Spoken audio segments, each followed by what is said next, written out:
ஆதிரா ஜங்ஷனில் இன்றைக்கி எல்லோருக்குமே ரொம்ப பிடிச்ச குனாஃபா ஸ்வீட் தான் எப்படி செய்கிறதுன்னு பார்க்க போகிறோம். மிடில் ஈஸ்ட் கண்ட்ரீஸில் இது ரொம்ப ஃபேமஸான ஸ்வீட்டுங்க.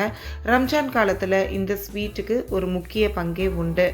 இந்த குனாஃபா செய்கிறதுக்கு நான் 1/4 கிலோ அளவுக்கு குனாஃபா சேமியா எடுத்திருக்கேன். குனாஃபா டோ இருந்தாலும் வாங்கிக்கலாம். இதெல்லாம் உங்களுக்கு ஆன்லைனில் ரொம்ப ஈஸியாக கிடைக்கும். கடைகள்னு பார்த்தா ஒரு சில கடைகளில் தான் இருக்கும். இப்போ இதை நாம் நெய்யை வச்சு நல்லா தடவி விட போகிறோம். அதுக்கு நான் 3 டேபிள் ஸ்பூன் அளவுக்கு நெய் எடுத்திருக்கேன். ரூம் டெம்பரேச்சரில் இருக்கிற நெய்யை எடுத்துக்கோங்க. அதை இந்த சேமியாவில் போட்டு நல்லா பெரட்டி விடுங்க.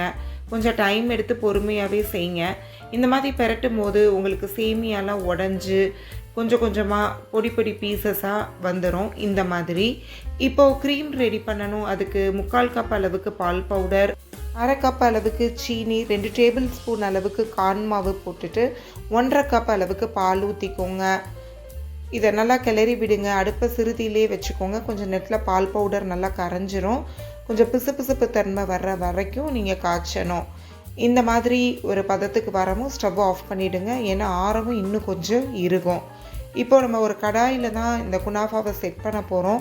அதனால் நான் கொஞ்சம் அன்சால்டட் பட்டர் எடுத்து நல்லா தாராளமாகவே அதில் நல்லா தடவி விடுங்க.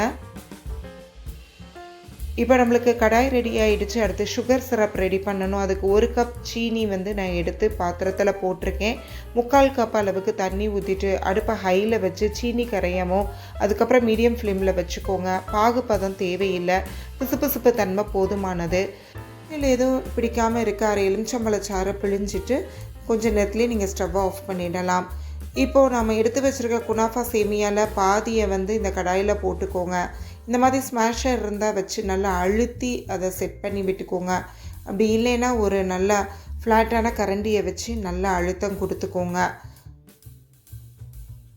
இப்போ நம்ம சேமியாவை செட் பண்ணியாச்சு. அடுத்து நம்ம செஞ்சு வச்சுருக்க க்ரீமை அதில் ஃபுல்லாக போட்டுருங்க. நடுவில் போட்டு ஓரங்களில் வெளியே வராத அளவுக்கு நடுப்பகுதியில் மட்டுமே அதை நல்லா ஸ்ப்ரெட் பண்ணி விடுங்க.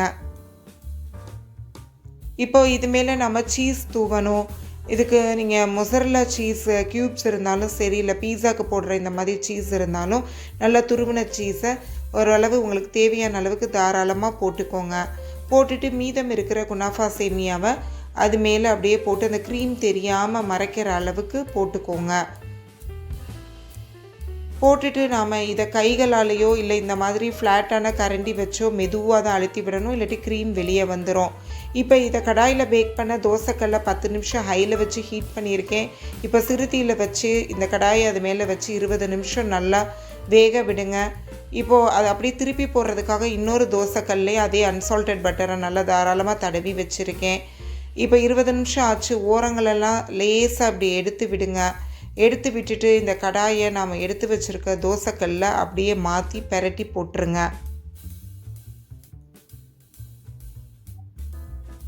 இப்போ பாருங்கள், உங்களுக்கு நல்லா வட்டமாக வந்திருக்கு குனாஃபா. இந்த தோசைக்கல்லையும் கொண்டு போய் அந்த அடுப்பில் இருக்க தோசைக்கல் மேலே வச்சு ஒரு 20 நிமிஷம் கழித்து கொஞ்சம் ஆறவும் நீங்கள் எடுத்தீங்கன்னா உங்களுக்கு சூப்பராக எடுக்க வந்துடும். இப்போ சுகர் சிரப்பும் கொஞ்சம் ஆறி இருக்கும். அதை எடுத்து நல்லா இந்த குனாஃபா மேலே ஊற்றுங்க. ஓரளவு லேசாக வெளியே வர்ற மாதிரி இருக்கும் போது ஸ்டாப் பண்ணிடுங்க. இப்போ நம்மளுக்கு தேவையான நட்ஸை வச்சு தாராளமாக டெக்கரேட் பண்ணிக்கலாம். இப்போ நம்மளோட குனாஃபா ஸ்வீட் ரெடி ஆயிடுச்சு. இதை நம்ம கடைகளில் அதிக விலை கொடுத்து வாங்காமல் நம்ம வீட்டிலையே எவ்வளோ ஈஸியாக செஞ்சிடலான்னு பாருங்கள். கட் பண்ணி எடுக்கும் போது செம சூப்பராக வரும். டேஸ்ட்டும் அல்டிமேட்டாக இருக்கும். இந்த ரெசிபி உங்களுக்கு பிடிச்சிருக்கும் நம்பரே. பிடிச்சிருந்தா ஆதிரா ஜங்ஷனை லைக் பண்ணுங்கள், ஷேர் பண்ணுங்கள், சப்ஸ்கிரைப் பண்ணுங்கள், பெல் ஐக்கானை ப்ரெஸ் பண்ணிவிடுங்க. ரெசிபியோடு சந்திப்போம்.